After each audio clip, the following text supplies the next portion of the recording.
हैं जिस पर विस्तृत चर्चा करेंगे।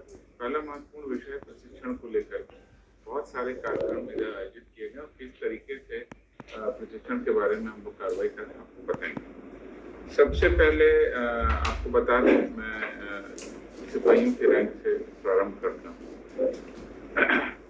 847 ड्राइवर कांस्टेबल रिक्रूट हुए थे और इनका ट्रेनिंग नहीं हो पाया था, तो अब इनका ट्रेनिंग 27/11/2023 से प्रारंभ हो रहा है। 847 ड्राइवर कांस्टेबल।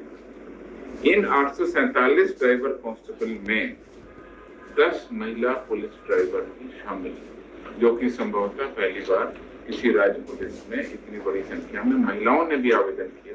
और पुलिस की जो कठिन मानी जाने वाली सेवा है, जिसमें पुलिस की ड्राइविंग है, बड़े वाहनों की ड्राइविंग, छोटे वाहनों की, सभी लोग अब CTS नाथनगर में ट्रेनिंग करेंगे।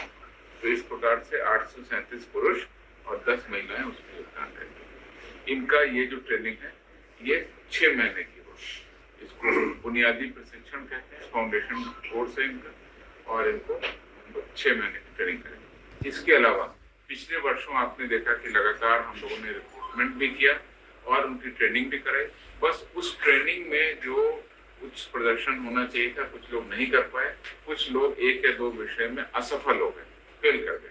तो ऐसे लोगों के लिए भी हम लोगों ने जो भी फेल हो गए थे, उनके लिए भी ट्रेनिंग कोर्स डिसाइड किया। वो ट्रेनिंग कोर्स भी 27 नवंबर से प्रारंभ होगा। उसमें 2208 महिला सिपाही हैं और 606 पुरुष सिपाही हैं।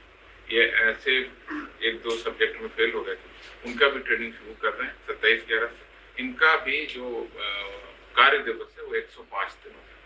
ये अपने रिफ्रेशर कोर्स करेंगे और करेंगे, वहाँ पे पढ़ाई करेंगे। जिस सब्जेक्ट में ये फेल हो गए उसकी और तैयारी होगी, उसके बाद उनका एग्जाम होगा। तो इस प्रकार से लगातार अगर आप देखें तो करीब 4000 लोगों की ट्रेनिंग का 27 नवंबर से शुरू करेंगे।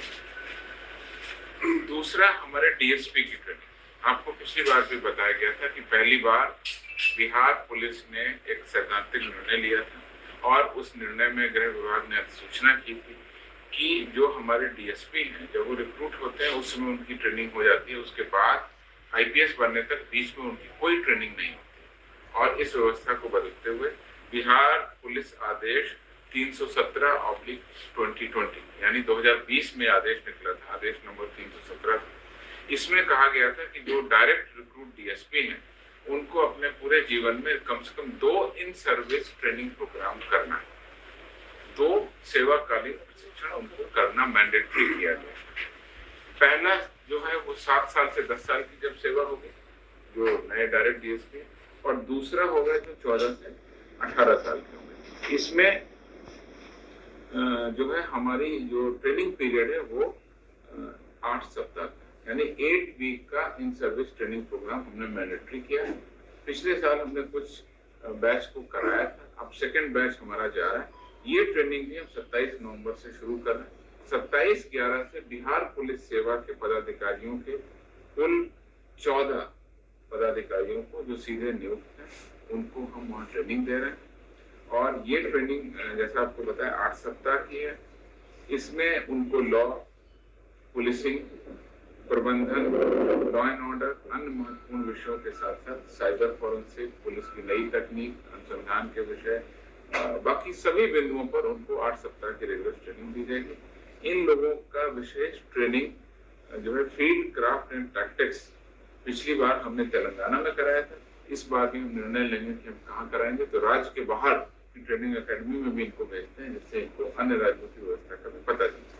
भारतीय पुलिस सेवा के नए बैच के पदाधिकारी जिनको कि बिहार कैडर आवंटित हुआ था, उनके द्वारा सरदार वल्लभ भाई Patel national police academy Hyderabad में अपना प्रशिक्षण पूरा कर दिया। अब वो सभी पहली बार बिहार में अपने कैडर में योगदान, ये योगदान उनको देना है 3 दिसंबर को। और ये 30 सप्ताह के लिए डिस्ट्रिक्ट प्रैक्टिकल ट्रेनिंग यानी जिला के व्यवहारिक प्रशिक्षण के लिए बिहार के जिलों में पोस्टिंग में रहेंगे और उसके बाद जिले की बिहार की पुलिसिंग को समझेंगे, उसके बाद फिर अकेडमी जाएंगे। दोबारा फेज 2 की ट्रेनिंग होगी, फिर एकेडमी से पास आउट होने के बाद जब आएंगे तो यहाँ